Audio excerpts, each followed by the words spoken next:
Bonjour à tous. Une femme de 36 ans retrouvée morte dans son appartement du quartier des Clairs-Soleil à Besançon. Son conjoint, connu pour violence conjugale, a été placé en garde à vue. Le parquet se montre toutefois prudent et précise, ne disposait à ce stade que de très peu d'éléments allant dans le sens d'un féminicide. Pas de traces de lutte dans l'appartement, ni de traces de coups. D'après les premières constatations, la défunte présentait un syndrome asphyxique pouvant être expliqué soit par une prise de médicaments, soit par l'intervention d'un tiers. L'autopsie devrait permettre d'en savoir plus, elle est prévue ce matin. Une enquête pour meurtre sur conjoint, en attendant, a été ouverte. Autre drame, cette fois-ci dans l'Aisne, une adolescente âgée de 14 ans a été tuée hier matin sur la commune de Fère en Tardenois. Un individu l'a poignardée à plusieurs reprises alors qu'elle se rendait à son collège. Un suspect âgé de 23 ans a été interpellé. Selon les informations du parquet, il pourrait s'agir de l'ancien petit ami de la victime. Ils se faisaient passer pour des policiers et avaient même installé un gyrophare sur leur voiture. 2 ados ont été interpellés dans la nuit de mardi à mercredi à Dijon. C'est un automobiliste qui a donné l'alerte après avoir été contrôlé par des agents à l'allure très juvénile cours du parc. L'un des 2 suspects âgés de 17 ans conduisait sans permis de conduire. Le procureur doit décider aujourd'hui d'éventuelles poursuites judiciaires à leur encontre.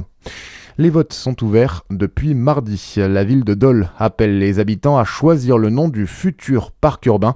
En 2025, plus de 800 propositions ont été soumises. 5 ont été retenues par la mairie.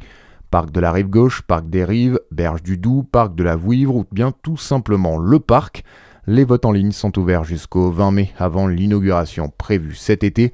Ce parc s'organisera en 3 parties, comme nous l'explique Mohamed Mbitel, élu en charge de l'aménagement et de l'urbanisme. Oui, alors ce parc, quand il a été conçu, on a souhaité le faire évolutif, de partir d'une séquence active dans laquelle il y aura tous les agrès de sport, il y aura les zones de jeux pour enfants, le skatepark, etc. pour aller vers des zones beaucoup plus calmes et beaucoup plus naturelles.